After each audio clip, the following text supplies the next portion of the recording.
Wheeler எவ்வளவு விலை குறைகிறது என்பது குறித்த விவரங்களை ஷோரூம்களில் ஒட்ட வேண்டும் என்ற அறிவுறுத்தல் கொடுக்கப்பட்டிருக்கிறது. இது தொடர்பான கூடுதல் விவரங்களை நம்முடைய சிறப்பு செய்தியாளர் முகிலனிடம் கேட்கலாம். முகிலன், இந்த அறிவுறுத்தல் யாரால் கொடுக்கப்பட்டுள்ளது?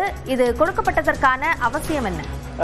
மிக முக்கியமாக மத்திய அமைச்சகமானது இந்த ஜிஎஸ்டி வரிகளில் பல மாற்றங்களை கொண்டு வந்து இதனால் கார் இருசக்கர வாகனங்கள் போன்றவற்றிற்கான அந்த ஜிஎஸ்டி வந்து பெரும்பாலானது குறைந்தது.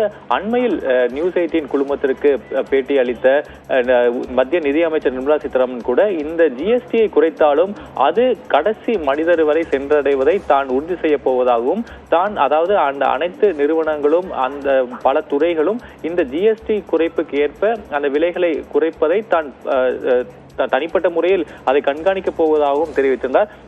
அப்படி இருக்கக்கூடிய சூழ்நிலையில் தான் தற்போது மத்திய கனரக அமைச்சகமானது ஒரு சுற்றறிக்கை அனுப்பியுள்ளது. அதில் அனைத்து இந்த வாகன விற்பனையாளர்களும், அதாவது கார் விற்பனையாளர்களும் சரி அல்லது இருசக்கர வாகன விற்பனையாளர்களும் இருந்தாலும் சரி, அவர்கள் இந்த ஜிஎஸ்டி குறைப்புக்கு பின் என்ன விலையில் கார் விற்கப்படுகிறது, இந்த குறைப்புக்கு முன்பாக அந்த காரின் விலை எவ்வளவு என்ற அந்த பட்டியலை அங்கு அந்த ஷோரூம்களில் ஒட்ட வேண்டும் என்றும் தற்போது தெரிவித்திருக்கிறது.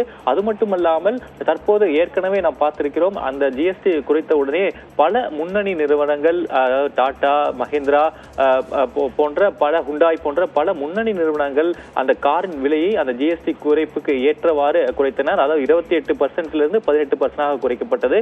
அந்த 10% குறைப்புக்கான அந்த விலை குறைப்பை அவர்கள் ஏற்கனவே அறிவித்திருந்தனர். தற்போது மேலும் பல முன்னணி கார் நிறுவனங்கள், அதாவது கியாவாக இருக்கட்டும் அல்லது எம்ஜி மோட்டார்ஸா இருக்கட்டும் அல்லது இந்த அல்ட்ரா லக்ஸரி வாகனங்களை விற்கக்கூடிய லெக்சஸ் போன்ற கார் நிறுவனங்களும் தற்போது அந்த விலை குறைப்பை அவர்கள் அறிவித்திருக்கின்றன. அது மட்டுமல்லாது தற்போது டிவிஎஸ் போன்ற முன்னணி இருசக்கர வாகன தயாரிப்பாளர்களும் அவர்கள் வாகனங்கள் மீதான அந்த விலை இந்த 10% ஜிஎஸ்டி குறைப்புக்கு ஏற்றவாறு குறைக்கப்படும் என்ற உறுதியும் அளித்திருக்கின்றன. அபிநயா, விரிவான விவரங்களுக்கு நன்றி முகிலன்.